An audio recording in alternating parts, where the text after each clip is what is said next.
The Word of God is alive and powerful, sharper than any two-edged sword, piercing even to the dividing asunder of the soul and spirit, and of the joints and the marrow, and is a critic of the thoughts and intents of the heart. All Scripture is God-breathed, and is profitable for doctrine, for reproof, for correction, for instruction in righteousness, that the man of God might be mature, thoroughly equipped unto all good works. Study to show thyself approved unto God, a workman that needeth not to be ashamed, rightly dividing the word of truth. Romans 8:28, and we know that all things work together for good to those who love God, to those who are called according to his purpose. Psalm 145:20, the Lord preserves all who love him, but all the wicked he will destroy. John 14:21, he who has my commandments and keeps them, it is he who loves me, and he who loves me will be loved by my Father, and I will love him and manifest myself to him.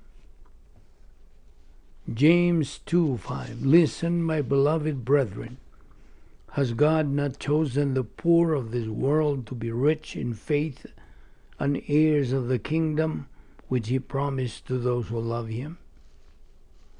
1 Corinthians 2:9, but it is written, eye has not seen, nor ear heard, nor have entered into the heart of man the things which God has prepared for those who love him. 1 Corinthians 8:3, but if anyone loves God, this one is known by him. James 1:12, blessed is the man who endures temptation, for when he has been proved, he will receive the crown of life, which the Lord has promised to those who love him. Sa dili pa kita magapadayon sa atong pagtuon sa pulong sa Diyos ning adlaw, let us right away use the principle of 1 John 1:9, ang rebound technique. Kinahanglan nga atong hinganlan, atong isugid ang tanang mga salang nabuhat nato ning adlaw. Otherwise, they become a barrier to our study of the Word of God. And God, the Holy Spirit, cannot teach us His truth. Kaya may nagababag mo sa 1 John 1:9, nagamando ka na to. If we confess our sins, God is faithful and just to forgive us our sins and to cleanse us from all unrighteousness. Now for you unbeliever, ang imong giatubang mao ang imong paggamit. Yan ang imong free will, imong kabuton aron ikaw makahimo sa labing mayungdanong desisyon nga imong mabuhat sa tibok mong kinabuhi. The decision to believe in the Lord Jesus Christ as Lord and Savior. Acts 16:31. Believe on the Lord Jesus Christ and you will be saved. Magampo ta.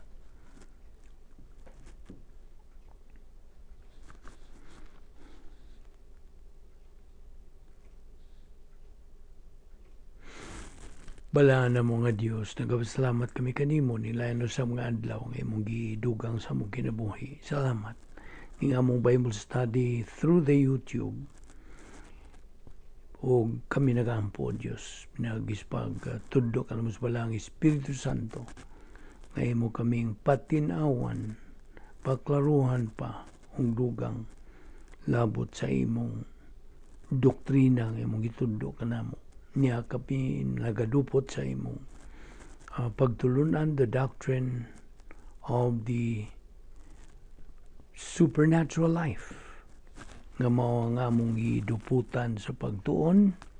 Buhahan kami makakatuon og dugang pang mga doktrina, mga punto sa doktrina labot nining among tunan. Salamat ning tanan o Dios sa ngalan ni Ginoong Jesucristo. Amen. Welcome everyone, our subscribers, our friends, our fellow believers.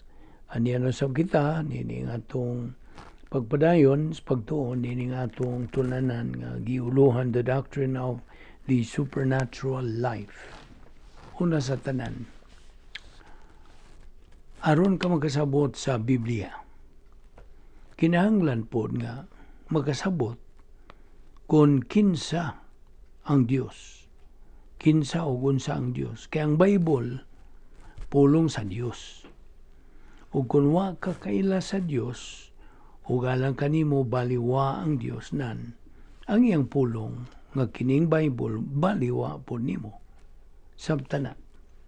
Now, ang grabe, o usa ka magtuto, if you are a believer in Jesus Christ, if you have been born again by faith alone in Christ, alone in higayuna, while you are listening in atong pagtuon right now, unya gi baliwa nimo ang pulo sa Dios. You just ignore it. Ilhanan ka na nga gibaliwa po nimo ang Dios. Do you know why? Tungod kay ang prinsipyo mubarog. What your attitude towards God's Word is your true attitude towards God. Okay? Pero Kristohanon ka. You are a Christian. Apan baliwa ang Dios sa imong kinabuhi. Inumdumi. God is the one who created everything. Siyang nagbuhat sa tanan. Ug siya ang nagagunit sa tanan. He holds everything in His mighty hands. From sustaining the universe to blessing believers, everything that God does is based on the attributes of His essence. Ug ato nang gipakita kining attributes sa iyang essence, ato maning gibahin na po kabuok. Ug atong gipaklaro kanimo nga ang pagka-Dios sa Dios mao ni gitawag nato og essence niya. Nagalangkob sa napo. Ato lang ning gaman og napulo. Okay? Aron makahatag kini natos pagtuon. Natay katun-an nga maklaruhan kita sa pag-ila kinsa og unsa man gyud ang Dios. Okay? Makaila tag sovereignty, righteousness, justice, love, eternal life, triple O, immutability o veracity. Now, triple O means omnipotence, omniscience, o omnipresence. So, kining na po kabuok nga mga kinaiyan sa Diyos, mao kini ang nagalangkob sa pagka-Diyos sa Diyos. And remember, sanglit ang Diyos hingpit man, kining napulo kabuok nga mga kinaiyan niya are also perfect. Okay? Wa gyoy pagpihig-pihig, why favoritism, why labaw, why kuwang. Insakto ra gyud kini. Tungod kay ang Dios hingpit, ang iyahang attributes hingpitpol. Therefore, angay natong makita nga kining iyahang mga attributes, maghisgot nga attributes ang iyang kinaiya. Kining iyahang mga attributes nga atong gibatbat dinhi, only 3 of His attributes ang ingnon ta ma-spotlight sa atong pagpadayon na ining pagtulun-ana. Apan, may nungdanon nga atong masabtan nga dunay na po. Kaya nga naman, bisan ko ng integrity of God will spotlight only 3 of God's attributes, bear in mind nga ang mga attributes of God. By the way, ug moingon ganita og essence, ang kinatibukan, moingon ganita og attribute, kini nga itong gisgutan, kadtong gihinganda nato ganiha. So, why attribute sa Dios nga mulihok nga siya rang usa? Kinahanglan nga kung mulihok ang usa ka attribute sa Dios, kini duyog sa uban niya nga attribute. In other words, dili mo conflict sa uban niya nga attribute. Kasabot ka? Kung muingon ka hustisya ang Dios, ang hustisya sa Dios mulihok apan kini duyog sa uban niya nga attribute. Omniscience, omnipotence, immutability, veracity, iyang sovereignty. Kung mulihok man ugaling ang iyang love, di lang kay love ra.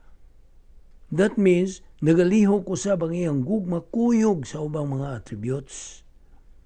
Wala na ang Diyos. That is who God is, folks.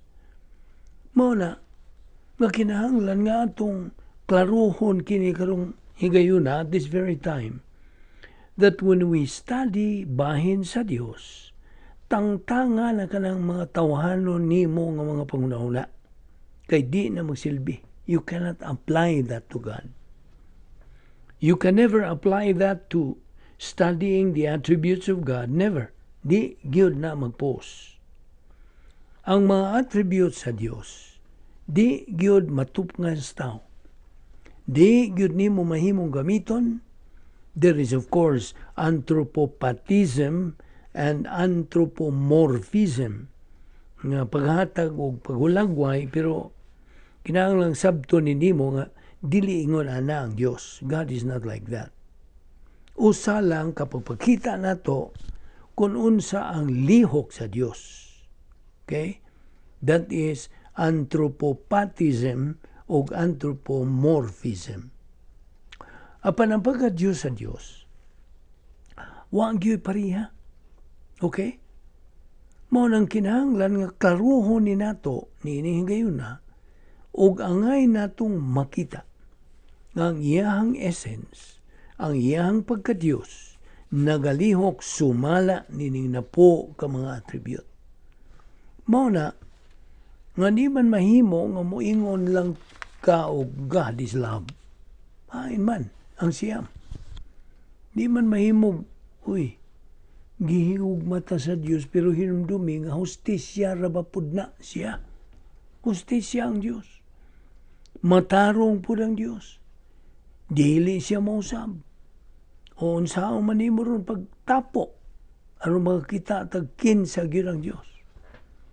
Na uban nga magpataka og hisgot bahin sa Dios pero wa gyud ni sila makakita sa kinatibuk-an sa pagka-Diyos sa Diyos. Likewise, God's essence may manifest certain attributes in one situation and then different attributes in another situation. So, kung natong balikon, imong makita nga dunay mga sitwasyon, dunay mga sirkumstansya nga laing attributes. Na ipipila ka mga attributes, mulihok, then lain na po nga circumstansya, laing attributes na po ng mulihok. Nagkasambot ka ba? Apa ninumdumi nga sa paglihok sa nakainlaing attributes, kini duyog sa kinatibukan ang pagka-Diyos sa Diyos. I hope na sabtan ninyo na. Kaya murag, anharagyod ko ito, mga itong tawahan ng mga pong nga maka-explain bahin sa pagka-Diyos sa Diyos. That is why, sa atong pagtuon na unya, bahin sa Doctrine of Divine Decrees, God's sovereignty and omniscience will come into prominence. Romans 8:28-30 and Ephesians 1:4-6. Kaya in the doctrine of divine decrees, ang part ana is God's omniscience and foreknowledge. Omniscience, as we already know, is an attribute. Kunya kuyog sa lihok sa iyang mga attribute, and ang iyang omniscience is foreknowledge. Okay? Now, unsay diferensya sa foreknowledge ug omniscience? God's omniscience, paminaw, God's omniscience mao ang pagkaibaw sa Dios sa tanan. Right? Omniscience na. Ang foreknowledge, mao ang pagkaibaw sa Dios sa may tabo. Okay? Unsa may diferensya sa pagkaibaw sa Dios sa tanan ug sa iyang pagkaibaw sa may tabo. Tungod kay naa man po'y mga may tabo, unta, pero wa may tabo. Now, are you beginning to see the point here? Okay, tungod sa pagkagrabe sa pagka-Diyos sa Diyos.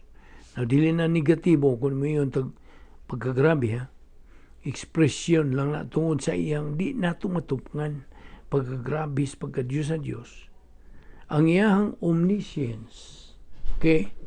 Ang iyang omniscience may tabo sa tanan lakip na kadtong unta may tabo apan wa may tabo. Di mapud kabuot ang Dios nato. Right? Apan nahitabo ang Dios sa tanan, di kinitabo. Nahibaw ang Dios sa tanan nga desisyon nga imong paghaymoon sa tibuok nimo nga kinabuhi. Nahibaw ang Dios. Omniscient man siya. So, nahibaw siya sa tanang good ug bad decisions nga imong himuon in your entire earthly life. Now, gumikan niya na ang iyang foreknowledge na hibaw kung unsa nga desisyon ang himuon nimo anang orasa ug anang pitsaha ug anang adlaw ug unsang desisyon na nahibawan.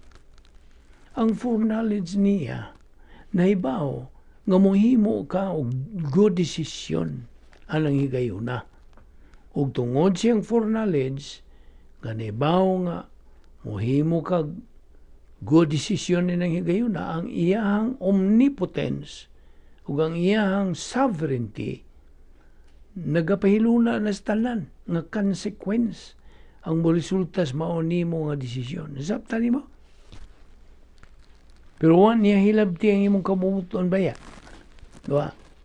Ug mayon kag uroy ug wa ko mohimo antong desisyon na. Laing desisyon akong gihimo nan ang iyang omniscience nahibaw bapod ana na kung lain pang desisyon imong gihimo ang pagka-Diyos sa Diyos iyang sa iyang omniscience nahibaw unsay mahitabo nimo. Kita nimo na. Kita mo wa moingon tag uroy ug aw para natong tao uroy ug apan para sa Dios why uroy niya oy. Kasabot ka, why uroy-uroy. Everything is para niya ang tanan, ang nahitabo, o ang wa mahitabo, alang kaniya naa. Why wa? Minsan naman na, kasabot ka why wala? Sakto ba ng pagkasulti ha? Why wa na? Mao gyud ni problema bahin ini. Kaya advance naman gud ning atong giduputag tuon. Di ni sinugdanang pagtuon ra ba? Mao nga murag gutmon gyud mo kung magtuon na ta ini. Okay kon kini kung atong tunanan by integrity o ayang pagka-Diyos sa Diyos ato manggong gikuy-kuy atong giutingkay ang nagkalain-laing tipik ubahin ini sanglit ato manggong gisusi giusisa gisiksik ang matag suok sa pagtuon sa kung kinsa o unsa man gyud ang Dios og paminaw. Dili sayo ng pag-ila sa Dios oy. Naibaw ta na. Apaniin nga itong pagtuon ato lang yung giswayan aron ato yung bisan na lang atong matapsingan nga maila nato si kinsa o unsa gyud ang Dios. That is why as King of heaven and earth. Salmo 47:2 ug Salmo 93:1 ug 2. He has absolute authority and will. Mao ni kinakuyawan. E kung imong tanahon, so ang Dios dunay kabubuton. Sakto? Siya maoy magbuot sa tanan. Namoy na pukat tingali og unya. ug ang Dios mo ay magbuot sa tanan, unsao naman lag ako naman po ko'y kabubuton. Paminaw. Kung hingpit ang kabubuton sa Dios, remember, God is perfect. Kung ang Dios hingpit ang iyang kabubuton, that means ang Dios mao'y magbuot sa tanan.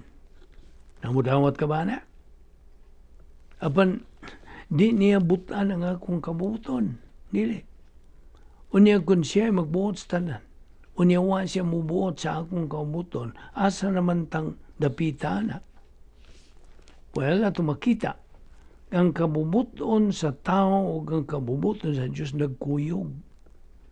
Karon, ilhanan kini nga ang pagampo nga thy will be done on earth as it is in heaven, di pa may tabo karon. Kaya nga naman, ang kabubuton sa tao, gawas nun man. Apa naman po'y kabubuton ng Diyos. So, ang kabubuton sa Diyos, mao ang labaw sa tanan. Why makapausab sa iyang kabubuton? Iyang gipahiluna na ang tanan. Ug mao ni kinagrabihan tungod kay ang iyang kabubuton, mao na'y matuman sa dagan sa kasaysayan, sumala sa mga desisyon nga himo sa tao. Kay naibaw naman ang omniscience sa Diyos sa tanang mga desisyon nga imong himuon. Mao nang ang iyahang kabubuton mao'y matuman. Tungod kay naibaw na siya imong kabubuton gikan sa paghimugso pa nimo hangtod nga mawa ka na ning kalibutan na. So katong tanang mga desisyon nga imong paghimuon, wa to niya hilabti. Iya lang tong gipahilo na tanan. Kasabot ka? Unya, di pa mumutuo sa Dios. Okay. Ingon na ka grabe ni nga tong gituki dinhi. And that is why, from God's omniscience, ang pagkasayod niya sa tanan, He knows perfectly and eternally all that is knowable. There is never a circumstance, personal, historical, or any other kind that can surprise God or confuse God. Balbido ito atong tig-ingon og naibaw diya ang Diyos sa tanan, so naibaw ang Diyos nga di ko mudawat o kaluwasan ron. O mudawat ko kalit. Naibaw po ng Diyos nga mudawat kag kalit. Naibaw ka na? Huwag kayo mabuhat nga kalit-kalit nga makalitan ng Diyos. Wa. Kaya nga naman, wa pa kamubuhat na hibaw na ang Diyos. Mao, nga mayroong danon gyud nga makailata sa Diyos, especially that you are a Christian, nga kinahanglang makaila ka sa Diyos, kaya ang imong pag-ila kaniya, kana, muhatag og dugang nimo kasiguruhan. And regardless of any circumstance that comes into your life, kahibaw ka ang Diyos, kahibaw anak. Wa pa na may tabo, nahibaw na siya. Nga kana muabot diyan sa imuhang kinabuhi. Samtang gina. God is absolute righteousness, infinitely perfect in both His person and character.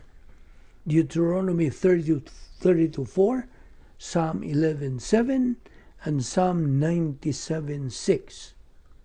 Now just open these verses later on.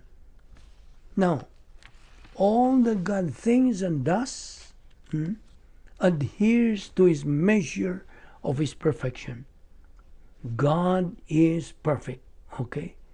And because of that, ang tanan nga iyahang mga pamaagi ug ang tanan nga iyahang mga panguna-una pagpahimutang sa maong mga pamaagi perfect. Ug mauna nga usa sa masilsil nato nga mga magtutuan ning atong pagtuon sa integrity of God is ayaw gyud ang number one. God is perfect. Ayaw gyud na wada.